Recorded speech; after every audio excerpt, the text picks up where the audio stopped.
السلام علیکم پیارے بچوں، امید کرتی ہوں کہ آپ سب خیریت سے ہوں گے۔ آج ہم پڑھنے جا رہے ہیں اسلامیات جماعت ہفتم۔ آج ہم پڑھنے جا رہے ہیں زکوٰۃ، فضیلت اور معاشرتی اہمیت۔ زکوٰۃ، آپ کو پتہ ہے زکوٰۃ ہمارے اہم ارکان میں سے ایک ارکان ہے۔ کون کون سے ارکان ہیں اسلام میں بتائیں؟ نماز، توحید، نماز، روزہ، زکوٰۃ اور حج۔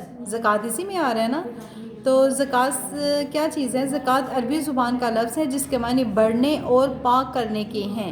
زکوٰۃ اسلام کا ایک اہم رکن ہے۔ زکوٰۃ مال کی وہ مقررہ مقدار ہے جو صاحب نصاب مسلمان ایک سال گزرنے کے بعد اپنے مال و دولت میں سے غریب ضرورت مند مسلمانوں میں تقسیم کرتا ہے۔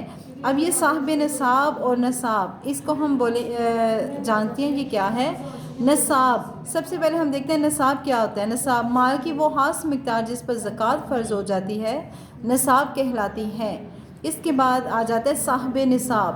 صاحب نصاب سے مراد ہر وہ عاقل، مطلب کہ جو ہو جاتا ہے عقل مند ہو جاتا ہے انسان، بالغ اور آزاد مسلمان ہے جس کے پاس 7.5 تولے سونا، دھیان سے سن لیں، 7.5 تولے سونا یا 52.5 تولے چاندی یا اس کے برابر مال موجود ہو اور اس مال پر 1 سال گزر چکا ہو، تو اس بندے پر صاحب نصاب جو ہوتا ہے اس بندے پر زکوٰۃ فرض ہو جاتی ہے۔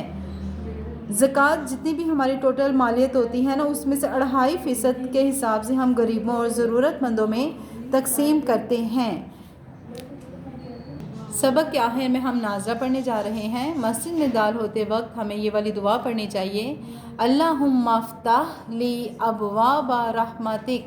میرے ساتھ دہرائیں، اللہم افتح لی ابواب رحمتک، اے اللہ میرے لیے اپنی رحمت کے دروازے کھول دے۔